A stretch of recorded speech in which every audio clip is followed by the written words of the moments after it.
Wewe chagua hayo. Huwezi kuwa mpambanaji alafu ukawa slay queen hapo hapo.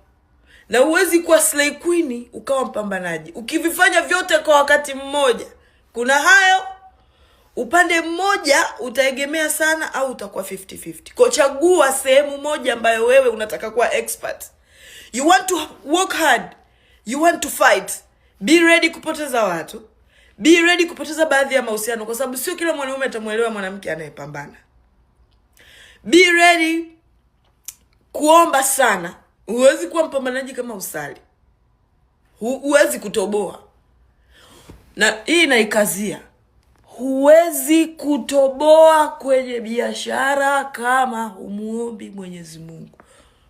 Tena Mungu alivyokuwa mzuri, wakati mwingine unaweza ukawa umuombi akakupa sana, alafu ukavipoteza vyote kwa wakati mmoja, ili tu akuoneshe yeye ni nani. That's God.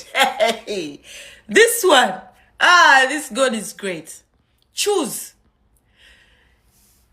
Ukiamua kwamba you're traveling, chagua kitu kimoja ambacho is starehe yako. Starehe yangu mimi napenda kwamba I'm hustling, nafanya biashara na nini, lakini starehe yangu kubwa basi mimi nitajinyima vitu vingine. Sipendi vitu sana. Mimi hata niko huku, lakini hata kwenda sijui hoteli gani famous hotel, sijui kuna nini, sijui. Yaani nitaenda zile sehemu ambazo zinanihusu in business. Sehemu niloweka kwamba ni starehe yangu, I'll make sure nalala sehemu nzuri. Kwa sababu when you have a good quality sleep, you think well. Ukiwa na sehemu nzuri, ukilala vizuri, mwili unatulia, unapumzika, akili ina refresh. Kwa mimi starehe yangu ni kusinzia vizuri.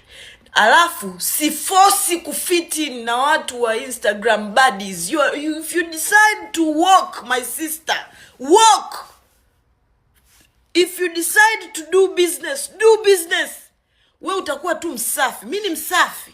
Utapendeza vizuri, utakuwa msafi. Yaani utavaa nguo zako yaani kuna utofauti wa kuwa slay queen na usafi. Slay queen ndio muda wote anataka akakwekio uweke kope makeup dada, uweke lip gloss, umalize uanze kuinstall wigi. Huo muda unaenda, watu tushakusanya order wakati huo.